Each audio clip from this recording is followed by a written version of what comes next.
And I know because I spent a lot of time in the bathroom on my last flight with Delta, hashtag food poisoning. This airplane and the one for the long haul, they were both in much better shape than that Delta plane was. It is Sunday, March 12th, 2023. And on this week's edition of Sunday Sofa Time on tour, we're talking about flying with LOT Polish Airlines.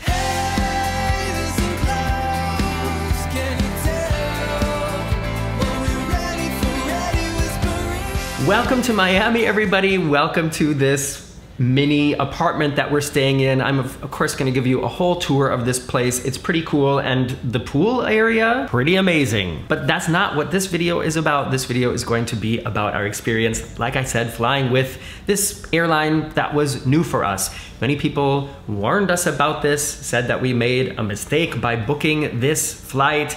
And just a little spoiler alert. You was all wrong. I'm gonna get to all the details in a couple minutes, but if you're new here, I'm Morgan from the very unofficial travel guides. I travel all around the world to popular and not so popular tourist destinations to give you a very honest, unofficial look at what it was like to be there. I've been making YouTube videos for like 15 years now, maybe, and yeah, it doesn't happen very often anymore that I get to experience a new airline. And I'm not saying that LOT Polish Air is new, it's just one that I haven't flown on yet. They do belong to the Lufthansa Star Alliance, so that made me think in advance that they do have a certain standard that they keep up. And from the experience, I can tell you, yes, they do. So let's take a look at what this was like, and I'm gonna kind of give you a play-by-play to let you know how it was.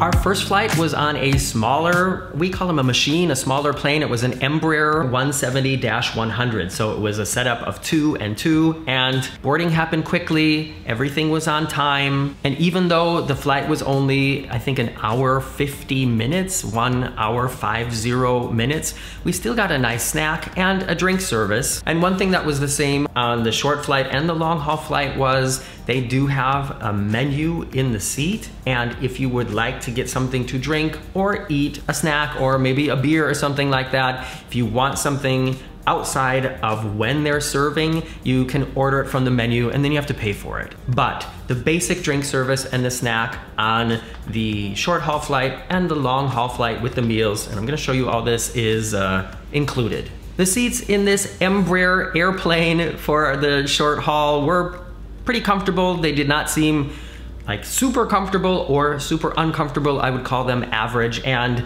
I'm showing you here the amount of space I had with my butt all the way back in the seat. Just so you know, if you've never met me in person or you haven't seen me talk about it, I'm only 5'5", 165 centimeters. So you definitely are gonna probably have less space here than I do, but this will just give you an idea of what the space is like for somebody in my size. I don't know if you can hear this, but as soon as I press record on the camera, there's some construction project happening outside my door. When it was time for the complimentary snack, we had the choice between sweet or salty. We both took salty, which was like a little spinach pie. It was average, filled with sort of like a spinach puree, and there might have been some, maybe a little bit of feta cheese or something in there. The sweet variation was the same outside, but with like, I think it was like cherry pie filling inside of it, some kind of like sweet marmalade or something like that. And we also got a small package of almonds. Weird thing though, they were unsalted. This is not me complaining. I know as soon as I get critical, people think I'm complaining. I just find it interesting. Who enjoys eating non-salted nuts? I don't. Nuts just taste so much better when they're salted, so I don't know why they serve non-salted nuts. The size of the drinks was average and they came in a paper cup. The bathroom's very clean, very modern, and an interesting amenity is not only did they have an air freshener, which is of course great if you're dropping bombs, but they also had a very nice smelling hand lotion too. Not a very expensive serum, so of course I didn't spray it all over the wall.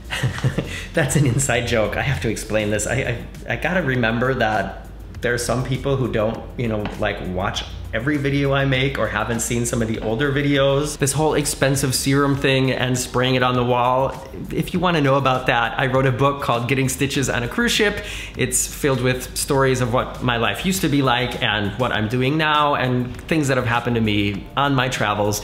And one of them has to do with an uncomfortable experience in a duty-free. If you're looking for something light to read on your next journey, check out Getting Stitches on a Cruise Ship. It's available on Amazon now. And here I can tell you that just alone looking at the situation in the bathroom, the quality of the fixtures and the upkeep of this space on the plane compared to my last experience with Delta, and I know because I spent a lot of time in the bathroom on my last flight with Delta, hashtag food poisoning, this airplane and the one for the long haul, they were both in much better shape than that Delta plane was. We landed in the Warsaw, Poland airport 20 minutes early, so hey, that was great too. And I was really curious to see what is this airport gonna be like. And it was great. Very clean, very modern. This airport must have been built like within the past 10, maybe 15 years. And one really great thing about transferring through this airport is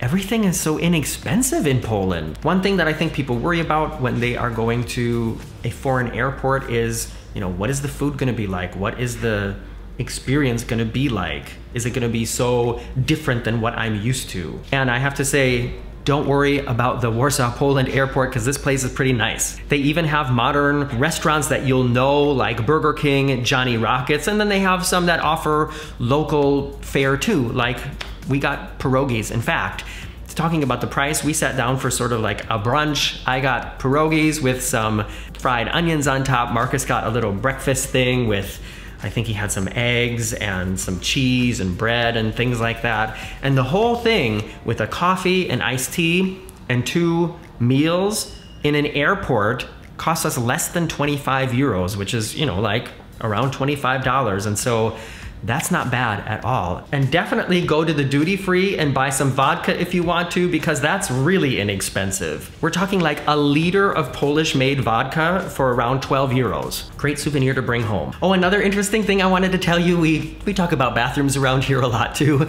In at least the 2 men's bathrooms that I went into in the airport, not only do they have kid-size sinks, which is really cool, but in the first cabin in both of these bathrooms, they also had little kiddie seats that you can put up onto the big boy seat. And I just think not only is that great if you're traveling with kids, but I think it's also great that it's in the guys' bathroom too. Very modern Poland. All right, after our 3.5 hour layover, our little brunch, us perusing the duty frees, then it was time to board the long haul flight. And I was not looking forward to it because it was 10 hours and 45 minutes, which is a longer stretch than most of the times when we fly to Florida, but just something about the way it is flying from Warsaw up and over, 10 hours, 45 minutes. And my first impression when we got into this plane was, yeah, this is also a very modern, very new looking machine. It was a Boeing 787-9, which I think is also called the Dreamliner. The seat setup in economy is 3, 3, and 3, and we got super lucky. The flight was not crowded, so Marcus and I had this row all to ourselves and had an extra seat, which is of course really great. One interesting thing about this aircraft from Boeing is there's no like shutters that you pull down on the windows, you dim them, which is of course very cool and very modern, but some of them worked better than others. And when you're flying in this direction, they try to make it really dark in the cabin so you sleep a lot to help you avoid jet lag. And some of these windows didn't really dim down all the way, but it was still okay. Of course, anything like that, which relies on technology, if it stops working and there's no backup, then yeah, it's sunny. The in-seat entertainment system was a very nice size. It was touchscreen, and they even had these nice little buttons that you could press. So if you wanted to be seated next to a baby, you could press the baby button, and the button next to it, if there was a baby next to you and you didn't want to be seated next to them, you just press that button and then the baby goes away. And by the way, I know I'm late to the game here, but I played Angry Birds for probably like 3 hours on this flight. I guess there's a reason that game was so popular. I don't know if anybody even plays it anymore, but I sure did. I I destroyed a lot of things with those angry birds. And another entertainment tip, the movie Father the Bride with Andy Garcia and Gloria Estefan, as far as like we're getting married, parents don't mess up our marriage films go, this one was excellent. And Gloria Estefan, she was fantastic. Most of these movies about, you know, we're getting married and we have a problem with our parents are kind of silly and slapsticky. This was not. I cried, not ashamed of it. All right, I'm gonna get to the food service right after this commercial break. Did you get one? What was it about? Write it in the comments below, please. The first service was a snack and drink, and this is where if you wanted an alcoholic beverage, it was also included in the price. The portions, of course, very small, and they were in plastic cups, and we also once again got some non-salted almonds. When the food came, there was a choice between a vegetarian meal, which was again pierogies, or chicken, and Marcus got the chicken, I got the pierogies. An interesting note, the cutlery was made of wood, which I don't know how to look at it. Is that more environmentally friendly than using plastic, of course, but is it not easier to just use like normal, you know, stuff made out of metal that you can wash again? I don't know. And of course, we're in economy class. It would be an unrealistic expectation to hope for some fantastic meal, but I think this was okay. Both of the meals also came with a small, I'd call it sort of like a Greek salad with feta cheese, some tomatoes, sun-dried tomatoes, and cucumbers, a roll, some butter, and a dessert, which was kind of like a pudding with some jellied fruit next to it. Oh, there was also some kind of like rice pilaf risotto type of situation too. Like I said, my pierogies were only okay, but Marcus said that his chicken was not only really tasty, but it was also kind of spicy. And that doesn't usually happen. I think usually when you're flying, the meals are set up to try to appeal to the broadest base possible. And Marcus and I both like spicy food, so he was happy about it. The bathrooms again on this plane, also very nice, very new, very modern, also included the air freshener and the lotion. And as far as the size of the seats and how far they reclined, I would say probably an average size seat. Didn't seem especially big, didn't seem especially small, but something about the way the inside of this cabin was set up made it just feel altogether very spacious. I did not feel cramped in there. I mean, of course, it wasn't a full flight, but I'm just talking about like the height of the ceiling and the distance between the rows and things like that. It seemed pretty comfortable to me. We did get a second meal service shortly before we landed. This time there was no choice. It was just pasta with sort of a creamy mushroom sauce. There was a little blub of spinach, like puree in there, and a grilled tomato. This was okay, came with a little fruit salad. By the way, the containers that the salads were in were from a reusable material. It wasn't like pottery, I don't know, would you call it like ceramic or whatever? It still was plastic, but I think these things are reusable. And the only reason I'm mentioning that is because when it comes in something like that, it does feel a little bit higher quality than when it's in like a throwaway paper thing, or of course these tins that they warm up the food in economy. A lot of times that doesn't make it feel especially fancy. And when I was eating my fruit salad, one of the pieces of melon was especially hard, and I was trying to like spear it with my wooden fork, and it slipped, and I ended up knocking a couple pieces of melon out and onto the floor.